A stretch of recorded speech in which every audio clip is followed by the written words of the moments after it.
Hi, hello, வணக்கம். நான் இப்போ ஜாக் மிஷினுக்கு ஒரு ஃபுட்டர் வாங்கியிருக்கேன். அது இப்போ என்ன பர்பஸ்க்காகன்னு நான் சொல்கிறேன். அதாவது நான் இது யூடியூப்பில் பார்த்து தான் வாங்கினேன்.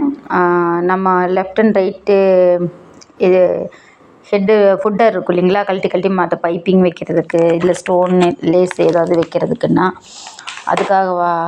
அதுக்காக இது பண்ணது. அப்போ வந்து நம்ம வந்து இந்த ஸ்க்ரூ கழட்டி கழட்டி மாற்றணும். இப்போ அதுக்கு பதிலாக இப்போ இன்னும் ஒரு இது வந்திருக்கு, ஃபுட்டர் வந்திருக்குதுன்னு சொல்லி யூடியூப்பில் பார்த்தேன்.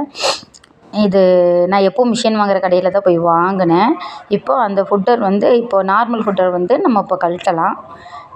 அதை கழட்டி பார்த்தேன்னா அது கழட்டி வச்சுட்டு இதை எப்படி மாட்டுறதுன்னு இப்போ நீங்கள் பார்க்கலாம். இது வந்து இப்போ ஸ்க்ரூ போட்டு நம்ம கழட்டணும். ஏமாந்து இந்த ஸ்க்ரூ போட்டு நல்லா திருப்பும் போது பார்த்தா கையில் ஏதாவது குத்துறதுக்கும் வாய்ப்பு இருக்குது. நான் ரொம்ப வருஷமாக தைக்கிறேன். எனக்கு ஆனால் இது இருக்கிறது தெரியல. இப்போ தான் யூடியூப்பில் பார்த்தேன் நான். இப்போ அதை நம்ம கழட்டலாம் ஃபஸ்ட்டு.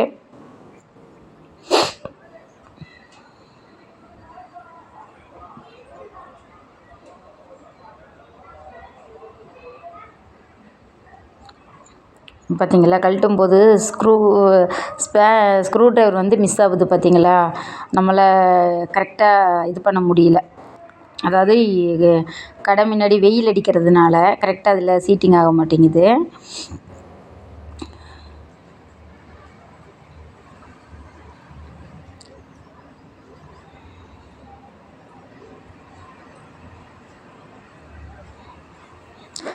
கழட்டியாச்சு. நம்ம இதை கழட்டிட்டு இந்த ஸ்க்ரூவை கழட்டி வச்சிடலாம். ஏன்னா இதோட ஸ்க்ரூவும் நம்ம பத்திரமா வச்சாகணும். ஏன்னா நமக்கு வந்து என்றைக்குனாலும் இது யூஸ் ஆகும். அதனால் அதோட நார்மல் ஃபுட்டரும் அந்த ஸ்க்ரூ மட்டும் ஃபஸ்ட்டு கழட்டி வச்சிடலாம். ஏன்னா நம்ம மறுபடியும் இந்த ஃபுட்டர் போட்டு தான் தைக்க போகிறோம். இந்த ஸ்க்ரூவை கழட்டி நம்ம பத்திரமா வச்சுக்கலாம். நான் நிறைய ஃபுட்டர் வாங்கி வச்சுருக்கேன். அதுலேயே அந்த டப்பாலேயே இதுவும் போட்டு வைக்கிறேன். ஒவ்வொரு ஃபுட்டர் எப்படி என்ன யூஸுங்கிறத நான் உங்களுக்கு சொல்கிறேன்.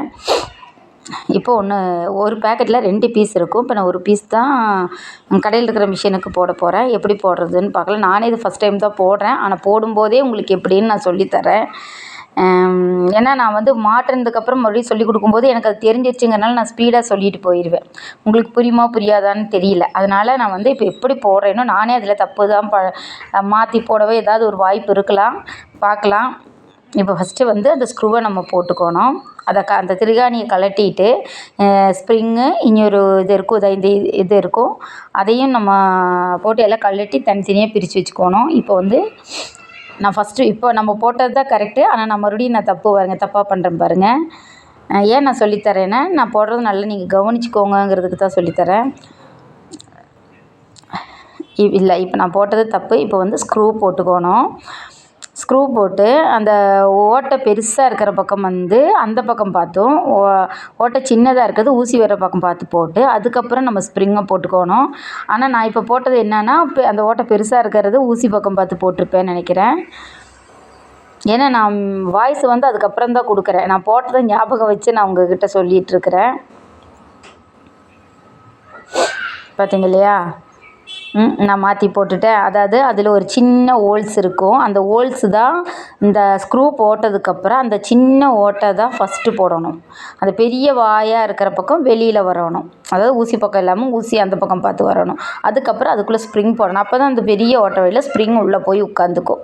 உட்காந்ததுக்கப்புறம் அது கடைசியில் இருக்கிற அந்த இதோட ஸ்க்ரூவு அது வந்து நம்மளால் உடனே போட முடியாது. ஏன்னா நல்லா ப்ரெஸ் பண்ணி தான் போட வேண்டியதாக இருக்குது.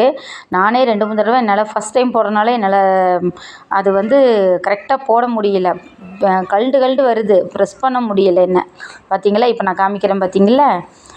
இப்போ தான் நான் கரெக்டாக போடுறேன் பார்த்துக்கோங்க. இப்போ அடுத்தது ஸ்ப்ரிங் போட்டுறேன். ஆனால் இப்போ அந்த திருகாணி போடும்போது என்னால் அந்த ஸ்ப்ரிங்கை வந்து ப்ரெஸ் பண்ணவே முடியல. பார்த்துக்கோங்க, நான் ரொம்ப சிரமப்படுவேன். ஏன்னா எனக்கு ஸ்ட்ரென்த் இல்லையா என்னன்னு தெரியல, போடவே என்னால் முடியலை. கொஞ்சம் நேரம் ஒரு 3 செகண்டெல்லாம் பார்த்தா ஒரு 3 மினிட்ஸ் எல்லாம் பார்த்தீங்கன்னா என்னால் அட்ஜஸ்ட் பண்ணியே போட முடியலை. நல்லா ப்ரெஸ் பண்ணி தான் தம் பண்ணி தான் நான் போட்டேன் பார்த்துக்கோங்க. கையை வச்சு தள்ளுறேன், பார்க்குறீங்களா நான் என்னென்ன பண்ணுறேன்னா. எனக்கு வேறு மிஷின் ஆனில் இருக்கிறதுனால ஊசி இறங்கிருமோன்னு ஒரு பயமும் இருந்தது. ஏன்னா உங்களுக்கு அது வெளிச்சத்துக்காக நான் மிஷின் ஆன்லேயே வச்சுருந்தேன்.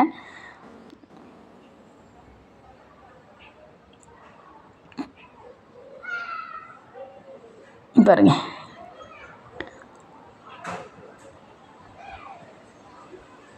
தெரியுதுங்களா? நான் எவ்வளோ ப்ரெஸ் பண்ணுறேன்னு உங்களுக்கு வீடியோலேயே தெரியும்.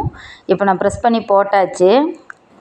இப்போ நான் கரெக்டாக நமக்கு அது ஒர்க் ஆகுதான்னு நம்ம பார்க்கலாம், வேலை செய்யுதான்னு நம்ம பார்க்கலாம்.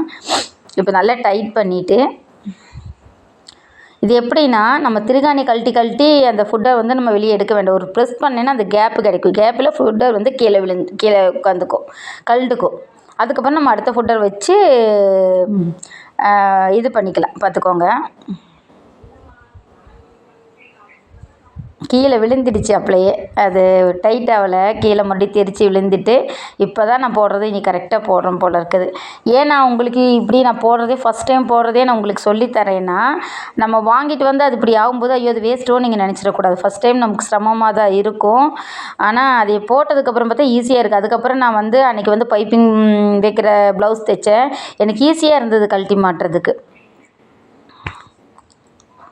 நான் கடையில் எடுக்கிற ஒவ்வொரு வீடியோ அப்பப்போ அப்லோட் பண்ணிகிட்டே இருக்கிறேன். என்னால் என்ன முடியுமோ அதை நான் பண்ணிடுறேன்.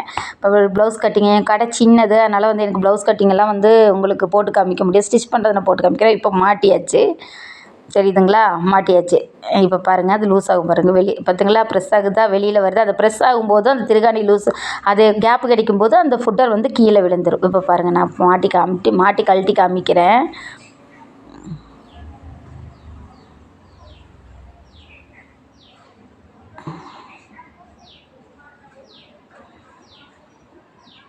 தெரியுதுங்களா? இப்போ மாட்டியாச்சு. இனி ஒரு பீஸ் இருக்குது, அது இன்னொரு மிஷின் வச்சுருக்கேன் நான், அதுக்கு யூஸ் பண்ணிக்கலான்னு எடுத்து வச்சுருக்கேன். இதோட அந்த திருகாணி வந்து முதல்ல இருந்துச்சு இல்லையா, நமக்கு அந்த ஃபுட்டரோட திருகாணி, அதை நம்ம பத்திரமா எடுத்து வச்சுக்கலாம். எப்போனாலும் நமக்கு அது யூஸ் ஆகும். இந்த திருகாணிக்குன்னு சொல்லிட்டு நம்ம போய் வாங்க முடியாது.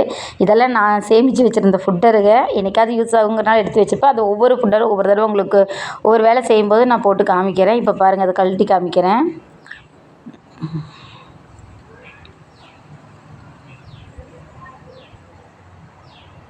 பாருங்கள், விழுந்துடுச்சு. தெரியுதுங்களா? கழட்டியாச்சு. இல்லைன்னா இப்போ இதை கழட்டணுன்னா நம்ம அந்த ஸ்க்ரூ போட்டு நல்லா லூஸ் பண்ணி டைட் பண்ணி தான் நம்ம போட்டு பார்த்துட்ருக்கணும். இப்போ அப்படி இல்லாமல் நம்ம இப்படி ஒரு ப்ரெஸ் பண்ணாலே அது கழட்டி விழுந்துக்கும்.